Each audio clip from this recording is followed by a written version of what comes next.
जिस प्रकार अब तक उसकी मां का जीवन तुम सबकी भय की छाया में बीता है, वैसे ही तुम सबको जीना होगा। जैसे ये आज तक तुम्हारी दया पर निर्भर रहे, वैसे ही अब तुम सभी को इनकी दया पर निर्भर रहना होगा।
देवी, आप ये सब? ये तो मैं आपका आभार व्यक्त कर रही हूँ प्रभु।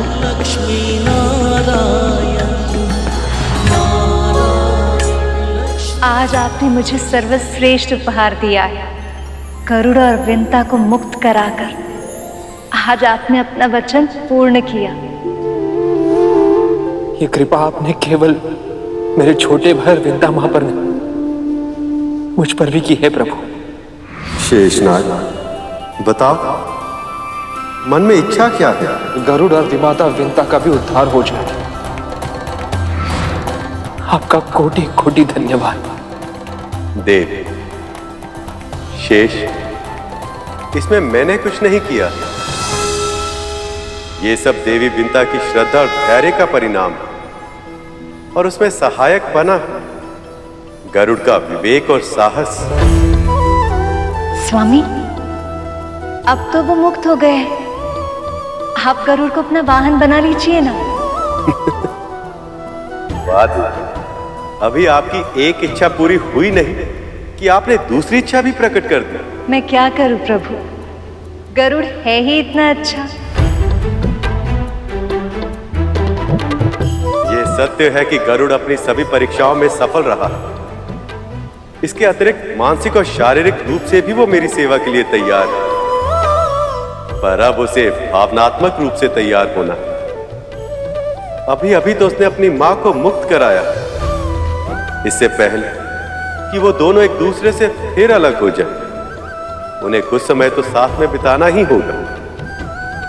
प्रसन्नता से भरपूर सुख और शांति की छाया में। सत्य वचन प्रभु, सत्य वचन।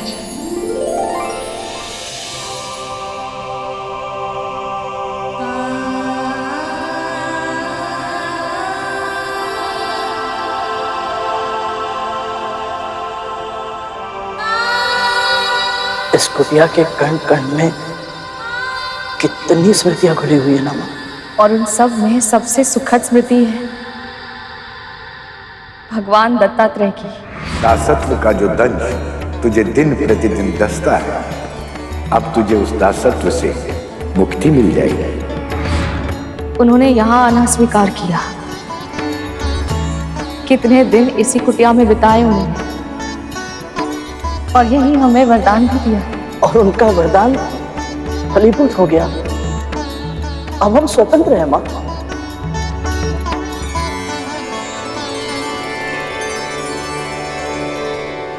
मां, एक क्षण।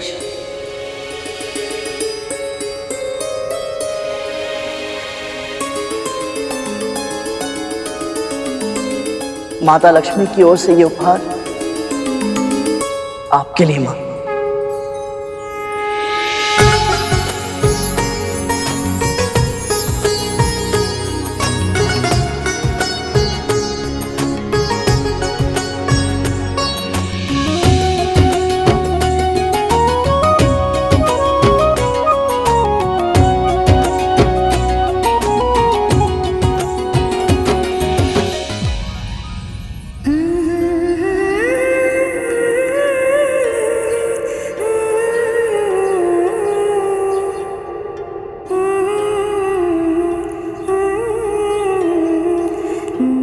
कितनी बार आपको महारानी के रूप में देखने की कल्पना की थी मैंने। आज मेरी इन आंखों ने जीवन भर का सुख एक साथ पा लिया माँ। अब समय आ गया है अपने उस घर लौटने का जिस पर तुम दोनों का अधिकार है।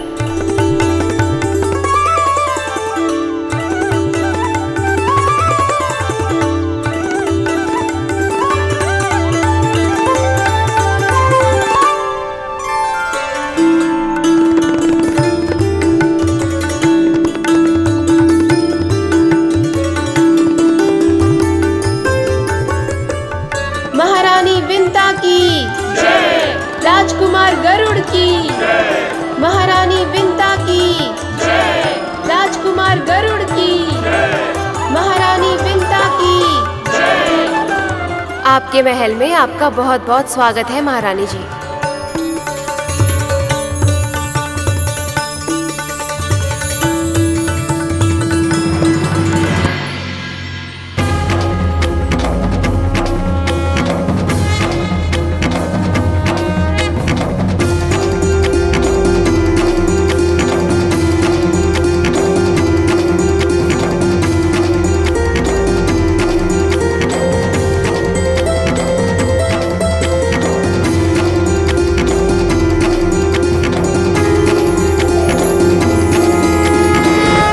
जो भी परिवार अपने बहू का गृह प्रवेश इन सब संस्कारों के साथ करेगा, मैं स्वयं उस स्त्री के भीतर स्थिर निवास करके उसे गृह लक्ष्मी बनाऊं।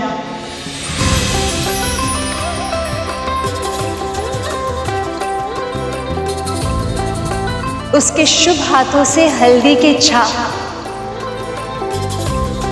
उस घर के कष्ट और रोगों को मुक्त करेंगे।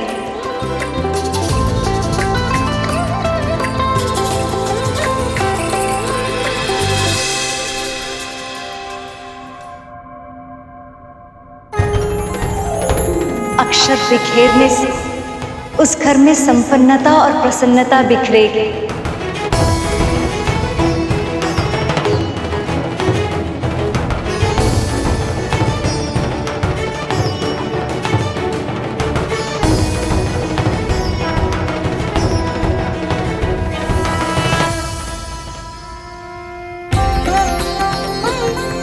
और आलते से रंगे हुए उसके पत्चे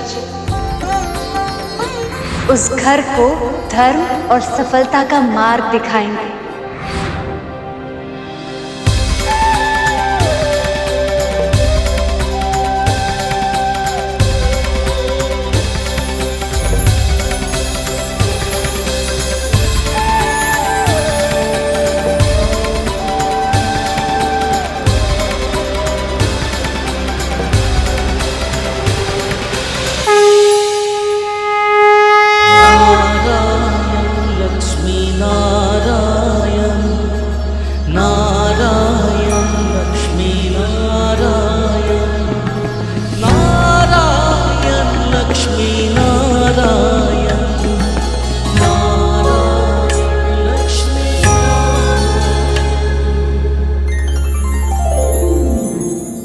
गरुड़ ने असंभव को संभव कर दिखाया।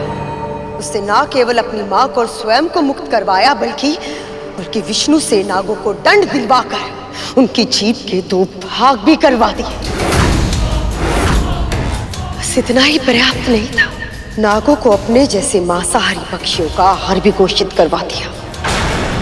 विष्णु ने हमारे साथ भी छल किया है और कद्रू के साथ भी। हमें इसका प्रतिशोध लेना होगा बलि। लेंगे मां, इसका प्रतिशोध अवश्य लेंगे। मैं एक बार गुरुदेव आज्ञा का पालन ना करने की भूल कर चुका हूं मां, अब दोबारा नहीं करूंगा। असुरों ने अपने गुरु की आज्ञा की अवहेलना का परिणाम देख लिया है। अब ये ऐसी भूल भविष्य में नहीं करेंगे। प्रभु,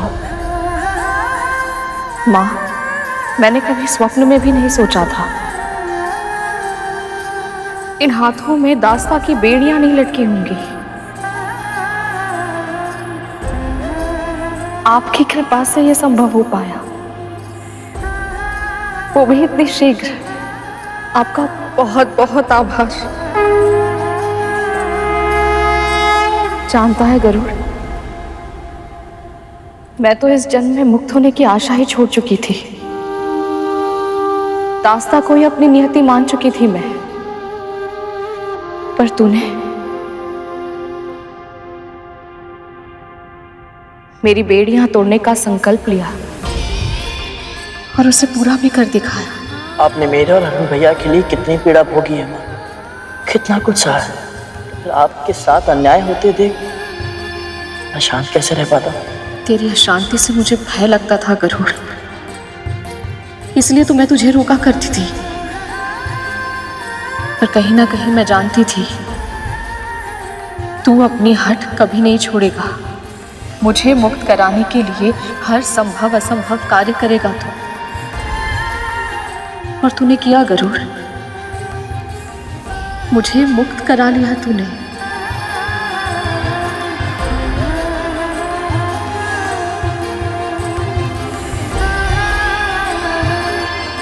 मैंने कुछ नहीं किया है माँ, सब प्रभु विष्णु की इच्छा से ही हुआ।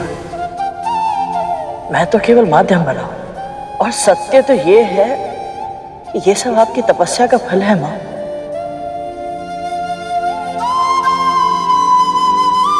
और श्री नारायण का आशीर्वाद।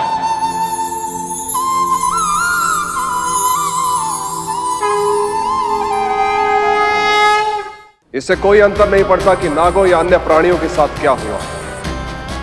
मेरे लिए असुरों का हित सबसे अधिक महत्वपूर्ण है, इसलिए मैं बस गुरुदेव शुक्राचार्य की आज्ञा का पालन करूंगा। गुरु पर श्रद्धा ही सफलता की पहली सीढ़ी होती है महाराज। यदि आप मेरे सुझावों का पालन ऐसी ही श्रद्धा और दृढ़ता से करते रहे तो आपको न केवल अमृत प्राप्त होगा, इसके अतिरिक्त और भी बहुत कुछ प्राप्त होगा आपको।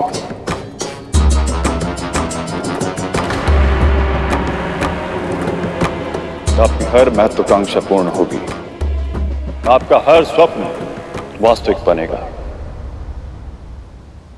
पर कैसे गुरुदेव, कैसे?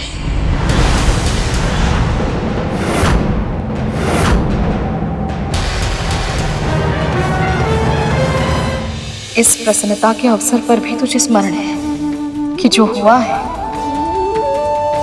वो मेरे प्रभु की इच्छा और कृपा से ही हुआ है। मुझे तुझ पर और तेरी विनम्रता पर गर्व है गरुड़।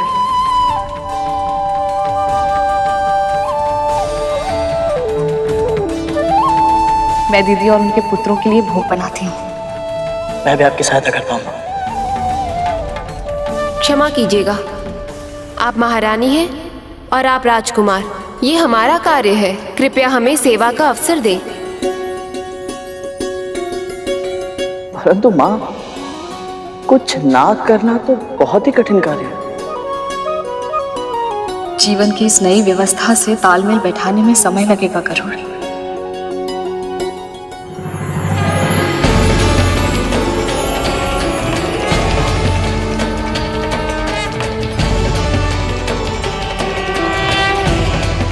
ये कैसे ध्वनि है?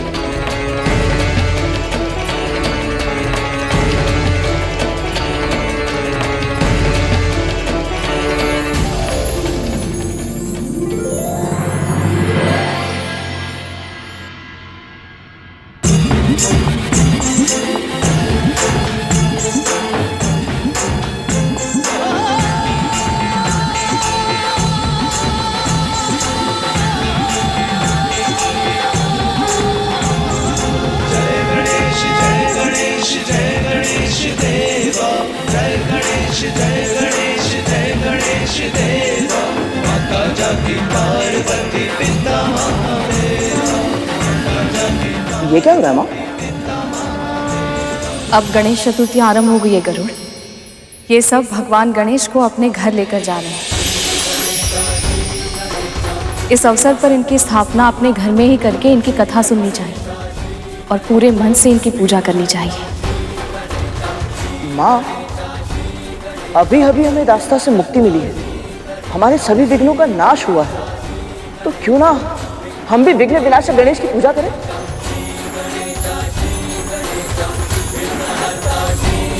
ये तो बहुत ही उत्तम विचार है गरुड़। हमारे नए जीवन के लिए इससे उत्तम आरंभ और क्या हो सकता है। हम ऐसा ही करेंगे पुत्र। विघ्न विनाशक, लंबोदर, वक्रतुंड, गजानन महाराज गणेश की पूजा हम अवश्य करेंगे।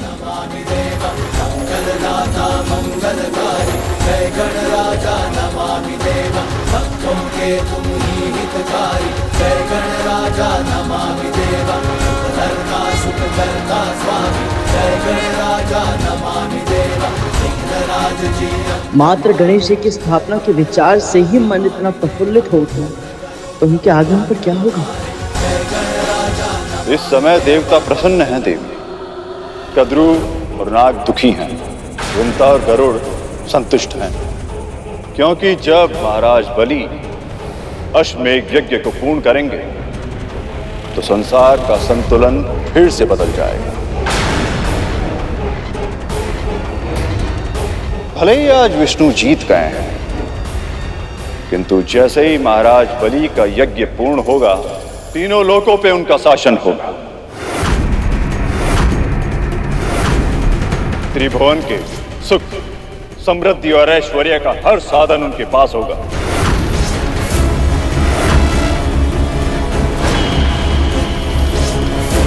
यहां तक कि अमृत भी।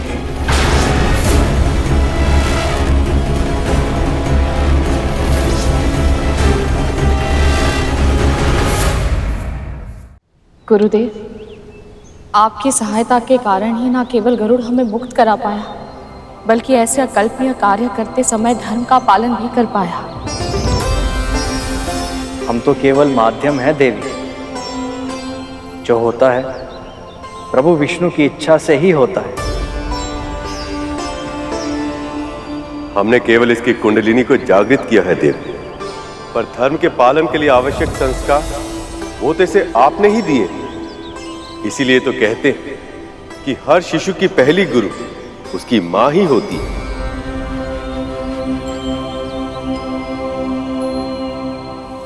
माँ इतने दिनों बाद ही सही आपको ये श्रेय, ये सम्मान मिलते देख मैं कितना प्रसन्न हूं, बता नहीं सकता। गुरुदेव, आपके मार्गदर्शक के लिए बहुत बहुत धन्यवाद। परंतु एक विनती है आपसे।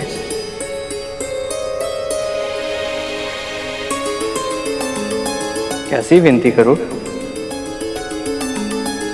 हमारे मन में गणेश चतुर्थी का उत्सव मनाने की बहुत इच्छा है, और हम सोच रहे हैं कि यदि आप दोनों इस पूजा के लिए पुरोहित कर्म करना स्वीकार कर लें तो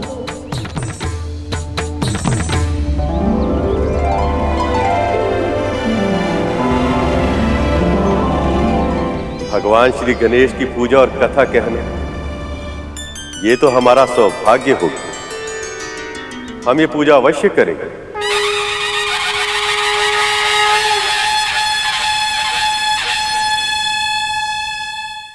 जानते हैं मूषक जी, जन्मदिन का सबसे बड़ा लाभ ये है कि इस दिन माँ के भोजन में विशेष प्रेम झलकता है। मैं ये जानने के लिए व्याकुल हूँ कि माँ आज क्या पका रही हैं, पर उन्होंने तो मुझे भीतर प्रवेश करने से ही मना किया हुआ है। आपकी इच्छा पूरी ना हो तो आपके इस भक्त के होने का लाभ ही क्या प्रभु। मैं बस अभी गया और अभी आया। गणेश अवश्य ही ये स्वादिष्ट भोजन खाने को आतुर हो रहा होगा।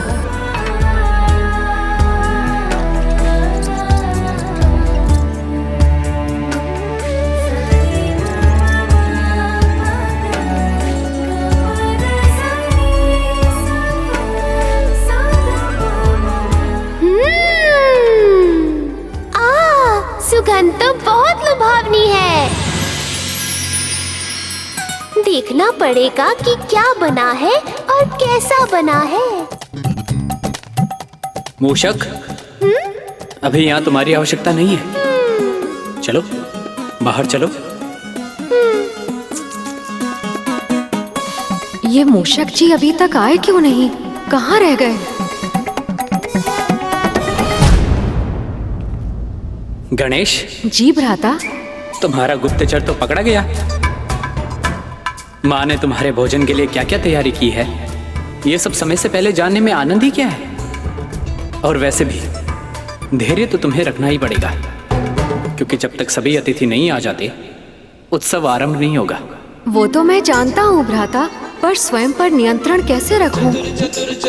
माँ को इतनी तैयारियां करते देखकर मेरा मन प्रफुल्लित हो गया है और उस कारण और भी तीव्र भूख लग रही है। प्रभु, अंदर से बहुत ही स्वादिष्ट सुगंध आ रही थी। मैं स्वयं को रोक ही नहीं पा रहा था। तुम्हारा जन्मदिन केवल कैलाश पर्वत पे ही नहीं, पृथ्वीलोक के कोने कोने में बनाया जाएगा गणेश। जब तक यहाँ की तैयारियां पूर्ण नहीं हो जाती, तुम वहां का भ्रमण क्यों नहीं कराते? अरे वाह, ये तो बहुत उत्तम सुझाव है पिताश्री। चलिए मूषक जी। जी प्रभु।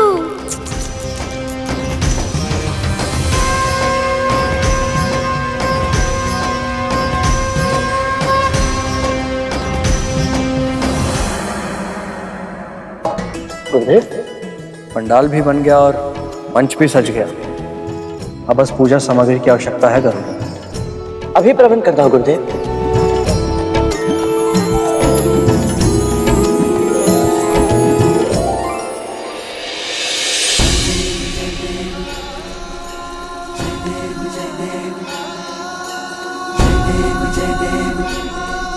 कितनी शुभतापूर्ण आरंभ हो रहा है हमारे इस नए जीवन का। प्रभु गणेश की पूजा से अब हमारे जीवन के सारे विघ्न दूर हो जाएंगे।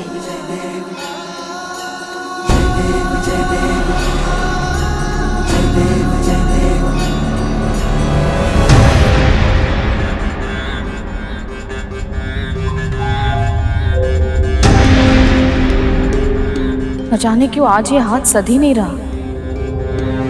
कभी कान ठीक से नहीं लग रहा तो कभी सूंड ठीक से नहीं बैठ रही। हे गणपति, सहायता कीजिए। यदि मन में विचारों का प्रवाह इतनी तीव्र हो, तो हाथ कैसे सदेगा देव? ईश्वर को साकार करने के लिए स्थिर चित्त की आवश्यकता होती है। मेरा मन ये सोचकर विचलित है गुरुदेव कि घर में इतनी बड़ी पूजा है, फिर भी कद्रू दीदी और उनकी संतानें इसमें सम्मिलित नहीं हो रही। जो हमारे नियंत्रण में नहीं होता, उसकी चिंता करने से कभी कोई लाभ नहीं होता देव। हमें केवल अपना कर्म करना होता। आप पूरी श्रद्धा से इस पूजा कथा को प्रारंभ कीजिए। गणाधिपति की यदि इच्छा हुई तो तुम्हारी बहन कद्रू को उनका आशीर्वाद अवश्य मिलेगा।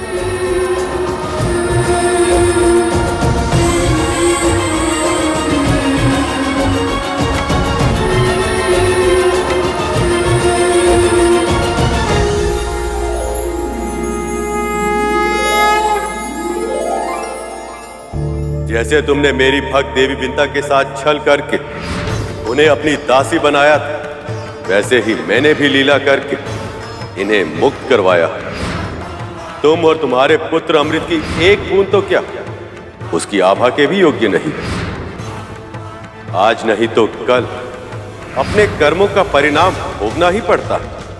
आज से गरुड़ जैसे मांसाहारी पक्षियों के लिए नाग भी स्वाभाविक आहार होगा।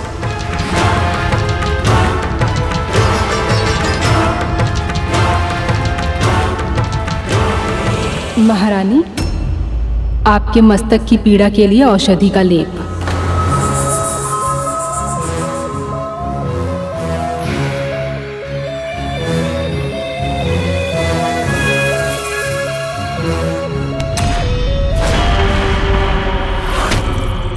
कैसा लेप बनाया तूने? इतना अधिक कपूर डाल दिया कि मेरे नेत्र जलने लग गए। और किस तीव्र गति से तू दबा रही थी, मेरा मस्तिष्क फट गया। कल बिंता को देखा है, दबाते ही सारी पीड़ा दूर हो जाती थी, और तू है कि? क्षमा कीजिएगा महारानी, पर मैं महारानी विंता नहीं। मैं चाहूं तो भी उनके जैसी नहीं बन सकती।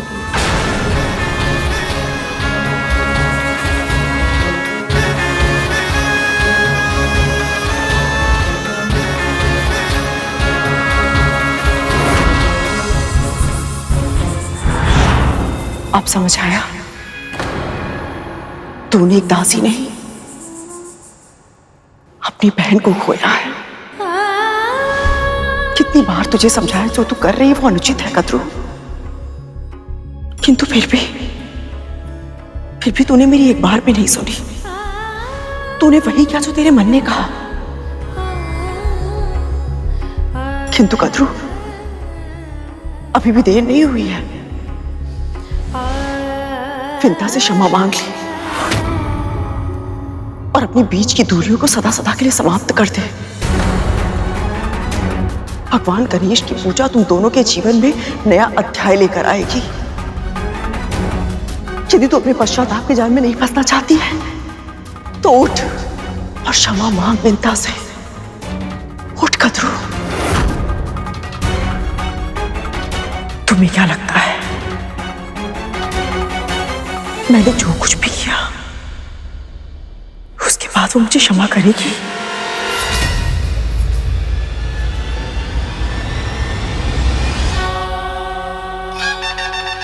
ये ध्वनि कैसी है? लंबोदर भगवान गणाधिपति गणेश की जय। प्रभु गणेश की जय। लंबोदर भगवान गणाधिपति गणेश की जय। सारा उदर में समायो। लंबोदर भगवान गणाधिपति गणेश की जय। संकट है जब कोई आयो, महिमा से अपनी प्रभु ने बचायो।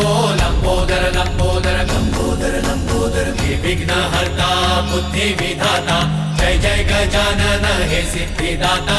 लंबोदर लंबोदर विघ्न हरता बुद्धि विधाता, जय जय गजानन हे सिद्धिदाता। लंबोदर लंबोदर बुद्धि और विद्या के तुम ही हो दाता, है ज्ञान भंडार तुम में समाता। प्रेम से जाप प्रभु का है गाता, मोह माया से है। समय हो गया है महारानी, आइए देख। विघ्न हरता बुद्धि विधाता, जय जय गजानन हे सिद्धिदाता। लंबोदर लंबोदर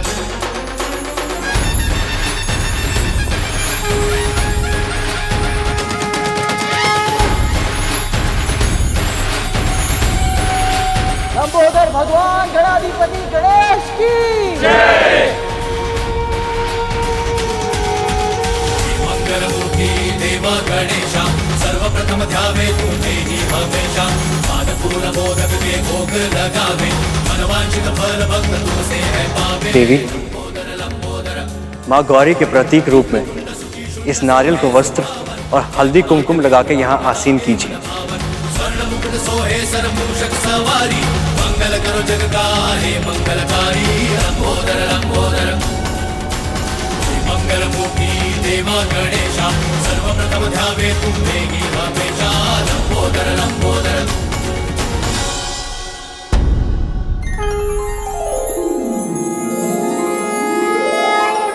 अभी ये मूर्ति पार्थिव मिट्टी से बनी और मिट्टी के समान, और ये तब तक मिट्टी ही रहेगी जब तक इसकी प्राण प्रतिष्ठा नहीं की जाती। किंतु प्राण प्रतिष्ठा हो जाने के बाद साक्षात देवता इसमें निवास करते हैं, और तब इसकी सेवा भी वैसे की जाती है जैसे कि किसी जीवित प्राणी की जानी चाहिए। उचित समय पर भोग, स्नान, आरती सभी कार्य करने होते हैं, और ध्यान रहेगा ऐसा ना करने पर दोष लगता है।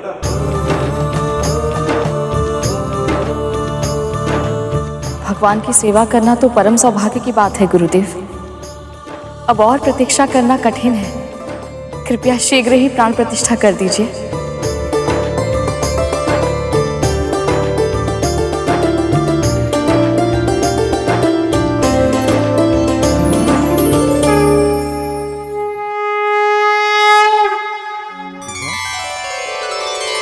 आप देख रही हैं देवी, अपने जन्मदिन के अवसर पर आपके भांजे के मुख पर कितनी गहरी मुस्कान सजी है।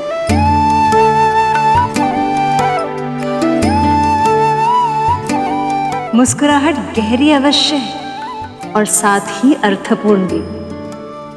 और इसका क्या कारण है, ये रहस्य तो गणेश स्वयं ही बताएंगे। भगवान की मुस्कुराहट का एक ही रहस्य होता है मामी श्री, भक्तों की प्रसन्नता।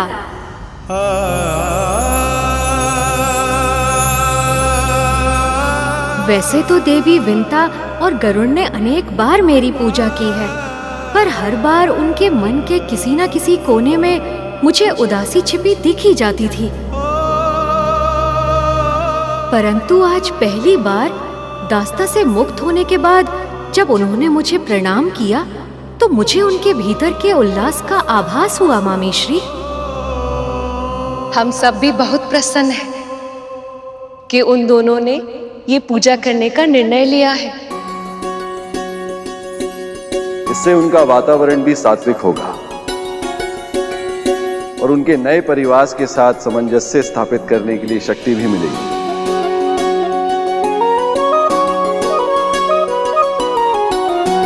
हे गणाधिपति, हम सभी की ओर से जन्मदिन की बहुत बहुत बधाई स्वीकार कीजिए। इतने समय से असुरों का शासन होने के कारण न केवल देवलोक में बल्कि पृथ्वीलोक में भी उदासी छाई हुई थी, पर अब गणपति का जन्मदिन मनाकर सभी स्थानों पर प्रसन्नता छाएगी। शुभ का आगमन होगा और सभी विघ्न बाधाएं अपने आप दूर हो जाएंगे। अभिषेक संपन्न हुआ।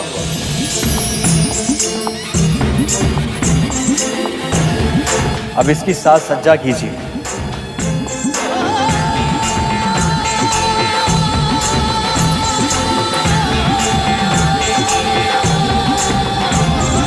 जय गणेश जय गणेश जय गणेश देवा, जय गणेश जय गणेश जय गणेश देवा। माता जाति पार्वती पिता महादेवा, माता जाति पार्वती पिता महादेवा। पुत्र, ये तुम्हारे लिए।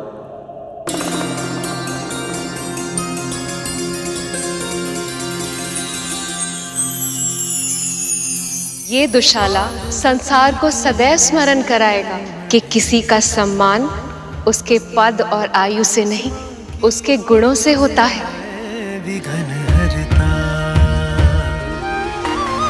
अद्भुत बालक फरमा प्रेम लुटाती, प्रथम देवता जग में उसे बनाती। हाँ, प्रथम देवता जग। समृद्धि का प्रतीक अपनी मामी का ये उपहार स्वीकार करो गणेश।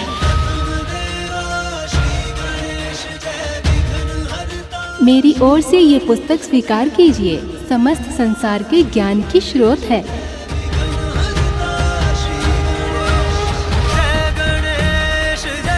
गणाधिपति, मैं सभी देवताओं की ओर से ये फूल और ये मोदक आपको अर्पित करना चाहता हूँ। कृपया इसे स्वीकार कर हमें कृतार्थ करे दे।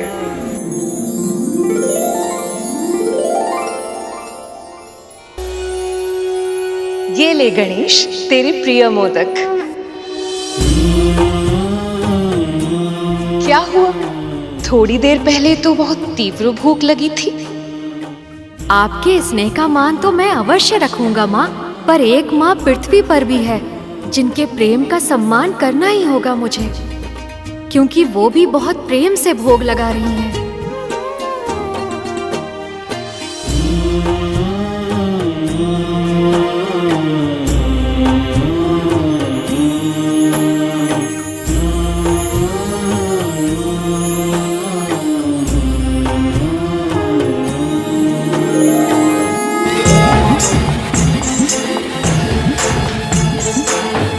गणाधिपति ने आपका निमंत्रण स्वीकार कर लिया है देवी। अब ये भोग प्रसाद बन चुका है।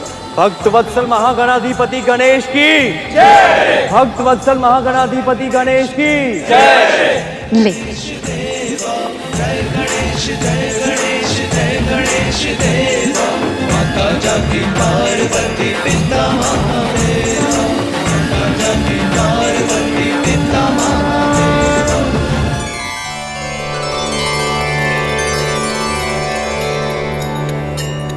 लीजिए गुरुदेव, सबसे पहले प्रसाद आप लीजिए।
इतने वर्षों में तेरी आंखों ने बहुत आंसू बहाए विंता। अब अपने सारे आंसू मुझे दे दे। अंततः देवी कद्रू को अपनी भूल की अनुभूति हो ही गई और उन्हें अपने किए पर ग्लानि भी है। ऐसा मत कहिए दीदी, जो हुआ है वो प्रभु की इच्छा से ही हुआ है और आगे जो होगा प्रभु की इच्छा से ही होगा। आप जानती हैं दीदी, इस जगत में उनकी इच्छा के बिना एक पत्ता भी नहीं हिलता। इसलिए बीती हुई बातों का बुरा मानकर स्वयं को कष्ट मत दीजिए। तुझसे और गरुड़ से क्षमा पाए बिना मेरे लिए ऐसा करना संभव नहीं होगा विंता।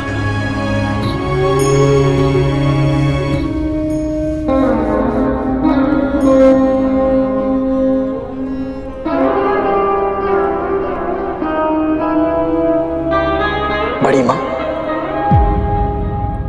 माँ ने तो आपको कभी दोषी नहीं माना। और रहा प्रश्न मेरा, तो आप मेरी बड़ी माँ हैं। यदि भावनाओं में बहकर मैंने आपके हृदय को चोट पहुंचाई है, आपको कष्ट दिया है, तो आपसे क्षमा मांगता हूं।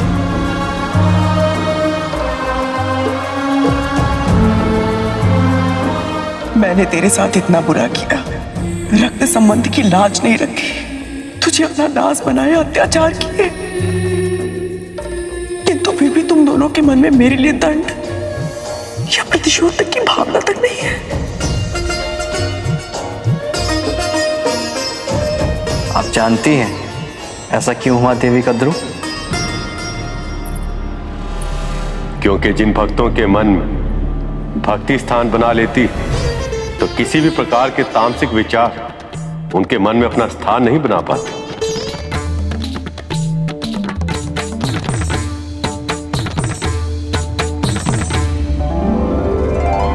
आइए दीदी।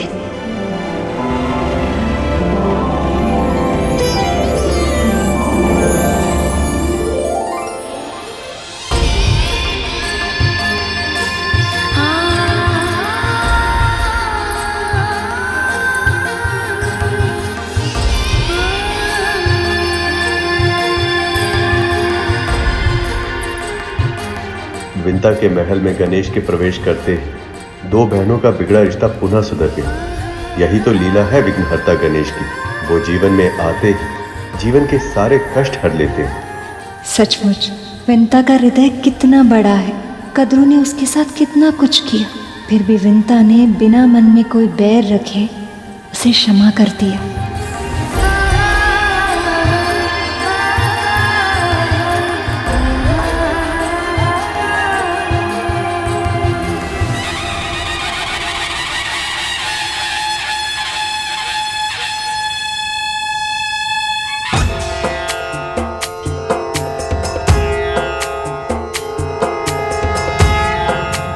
बड़ी माँ, अब आप निश्चिंत हो जाइए और हमारे साथ स्वयं प्रभु विष्णु के अंश अवतार गुरुदेव नर और गुरुदेव नारायण से प्रभु गणेश के जन्म और उनकी महानता की कथा सुने। यह अनुभव बहुत अद्भुत होगा बड़ी माँ।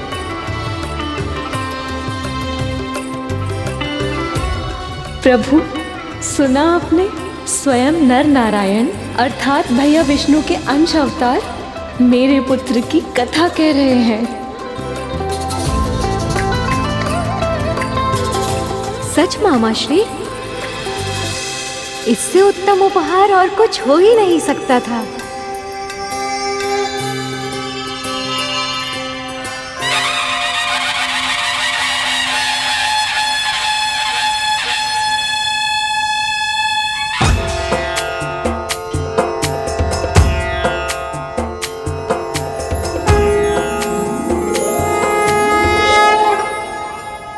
गुरुदेव, मुझे प्रभु गणेश के बारे में बहुत कुछ जानने का मन है।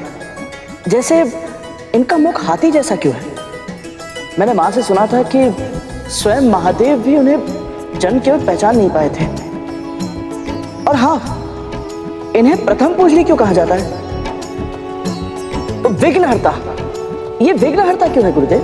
मैं सब कुछ जानना चाहता हूँ गुरुदेव। ये भी कि मूषक इनकी सवारी कैसे बने और इन्हें दुर्वा घास और मोदक का भोग क्यों चढ़ाया जाता है? आज तुम्हारे सभी प्रश्नों का उत्तर मिलेगा गरुड़। और उसके साथ ही हम सभी को मिलेगा जीवन की अनेक समस्याओं का समाधान। इसलिए आप सब पूरे मनोयोग से श्री गणेश की कथा को सुनो।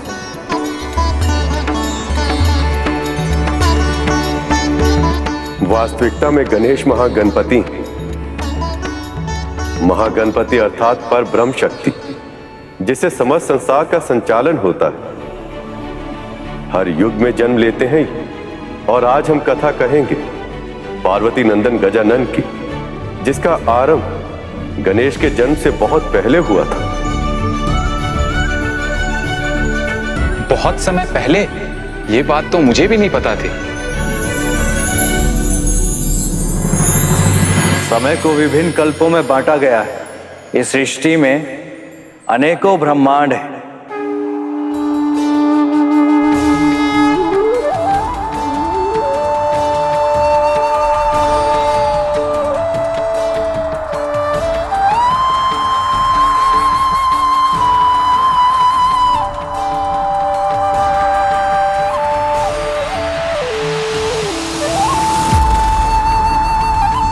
और हर ब्रह्मांड में जीवन का संचालन उसी प्रकार होता है जैसा इस ब्रह्मांड में हो रहा है। हर ब्रह्मांड में चल रहे कल्प किसी दूसरे ब्रह्मांड के कल्प से भिन्न होते हैं। अर्थात हर ब्रह्मांड की समय रेखा दूसरे ब्रह्मांड की समय रेखा से भिन्न होती है। जो एक ब्रह्मांड में समाप्त हो रहा होता है, वही दूसरे ब्रह्मांड में आरंभ हो रहा होता है।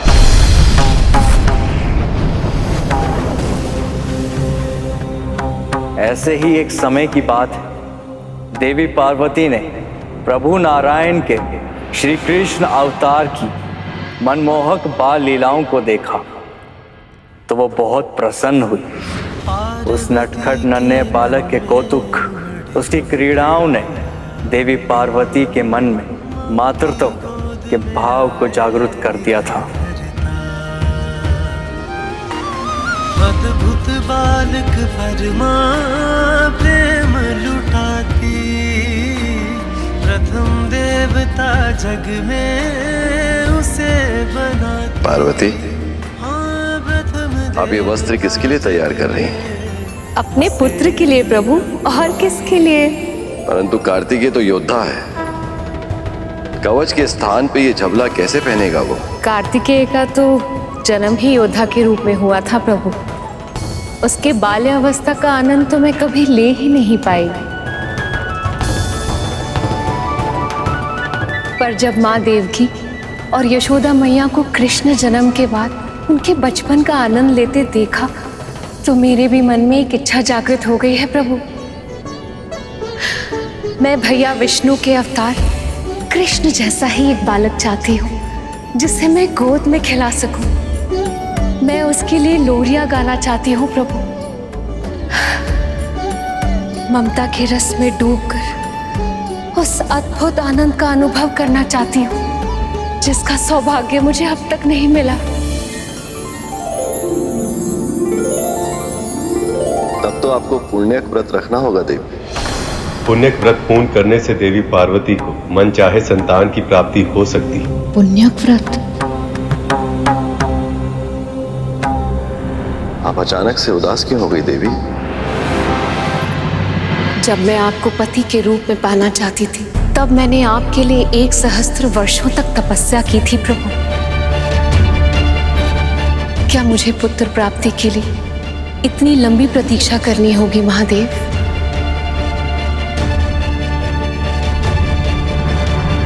पुण्य एक बहुत ही महान व्रत है देवी, जिसे करने से आपके भैया विष्णु बहुत अधिक प्रसन्न होते हैं।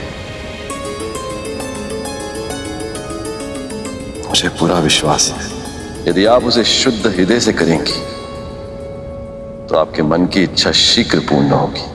तो फिर मैं तैयारी अभी करती हूँ। पार्वती। जी प्रभु। नवजात शिशु के लिए ये तनिक बड़ा नहीं। यदि आपकी इच्छा भारी भरकम बालक की है तो बात अलग है। ये माँ की ममता है महादेव, आप नहीं समझेंगे।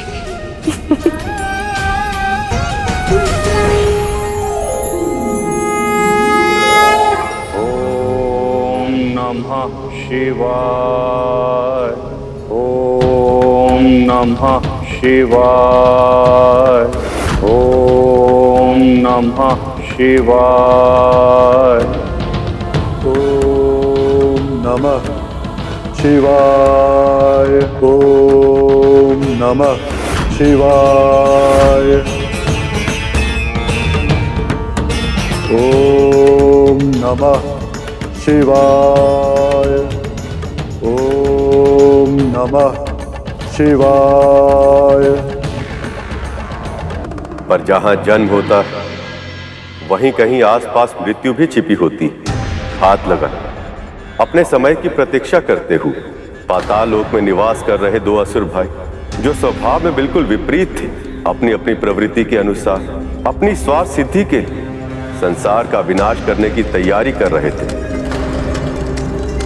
एक और मां पार्वती पुत्र प्राप्ति की कामना में व्रत करने जा रही थी और दूसरी ओर गजमुखासुर और गजासुर महादेव की घनघोर तपस्या कर रहे थे। ओम नमः शिवाय। ओम नमः शिवाय। सुखी और संतुष्ट जीवन जीने के लिए जितनी सांसारिक आवश्यकता होती है उससे कहीं अधिक समृद्ध थे दोनों असुर। गजमुखासुर को गंदी मिट्टी या कीचड़ में रहना और घोंगे जैसे प्राणियों को खाना अति प्रिय था, जबकि गजासुर को स्वर्ण से बहुत अधिक प्रेम था। पर अपनी इच्छा अनुसार सब कुछ पाने के बाद वो दोनों संतुष्ट नहीं थे, क्योंकि वो अपनी तुलना इंद्र और अन्य देवताओं से करते रहते, स्वर्ग पर शासन करना चाहते थे। पर अपने प्रयासों में निरंतर पराजित होने के बाद उन्होंने महादेव को प्रसन्न करने का निश्चय किया।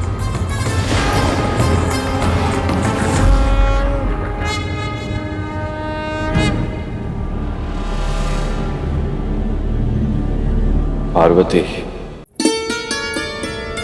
नंदी, मैं व्रत की तैयारी करने जा रही हूँ, किसी को इस ओर आने मत देना। जी माँ।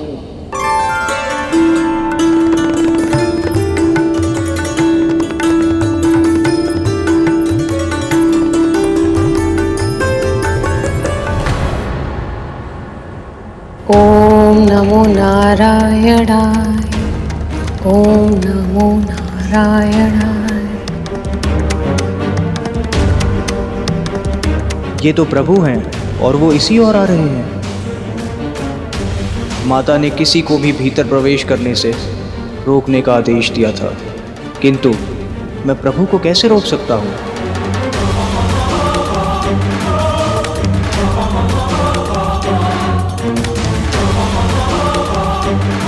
ओम नमो नारायण, ओम नमो नारायण। पार्वती,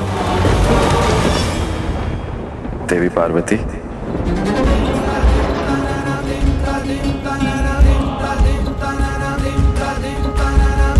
प्रभु आप?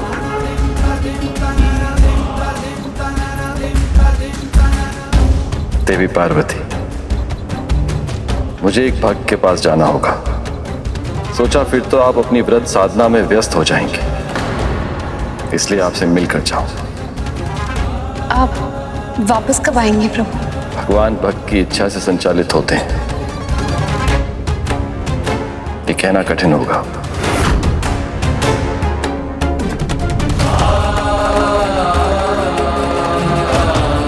जब मेरी पूजा समाप्त होगी तो महादेव मेरे साथ नहीं होंगे। ऐसे में मुझे पुत्र कैसे प्राप्त होगा? नंदी, नंदी,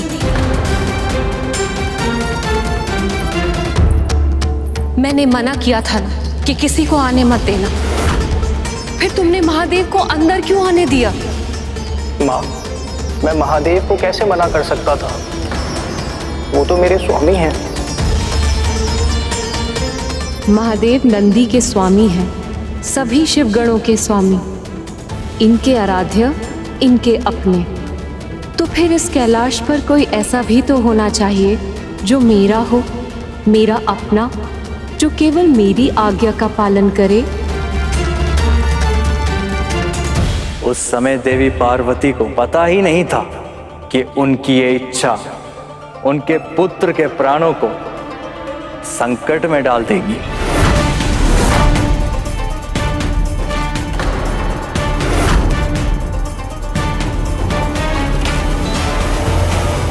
अब तक मुझे लगता था कि मुझे अपने जन्म की कथा पूरी तरह पता है, इसीलिए उसे सुनने के लिए मैं उत्सुक था।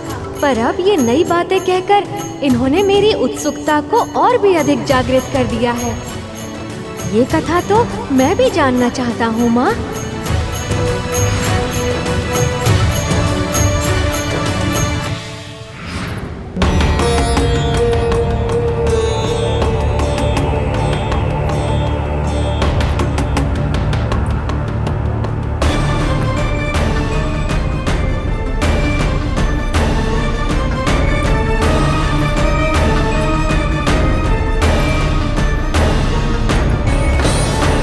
इतनी ऊंचाई पर्याप्त नहीं है, और ऊपर जाना होगा मुझे। ऐसा एकांत स्थान ढूंढना होगा जहां देव, दानव, मानव, गंधर्व या कोई भी अन्य प्राणी मेरी तपस्या में विघ्न ना पहुंचा पाए।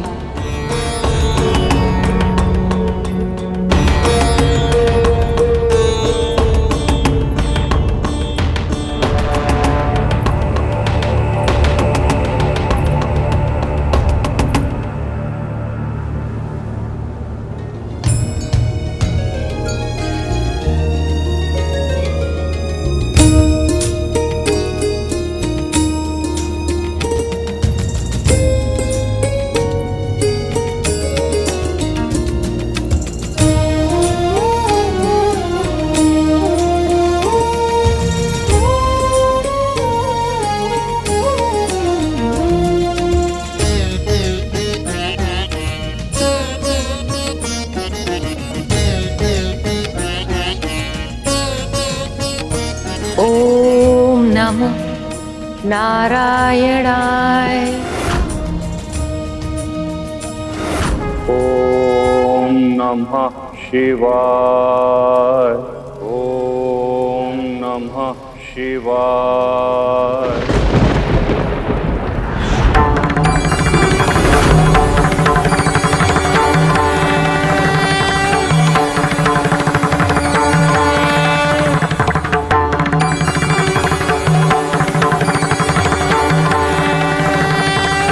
प्रणाम महादेव। तुम्हारी तपस्या से मैं प्रसन्न हूं गजमुखासुर। मांगो, क्या वर चाहिए तुम्हें? अमरता के अतिरिक्त कुछ भी मांग सकते हो तुम।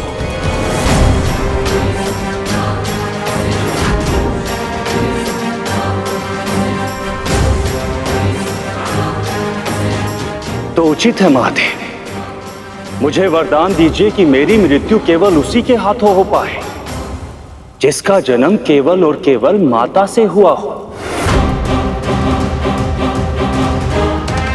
ओम नमः नारायणाय। जिसके पिता ने स्वयं उसका शीश काटकर पुनः जोड़ा हो। ओम नमः नारायणाय। और जिसका तन तो सामान्य हो किंतु उसका शीश हाथी का हो।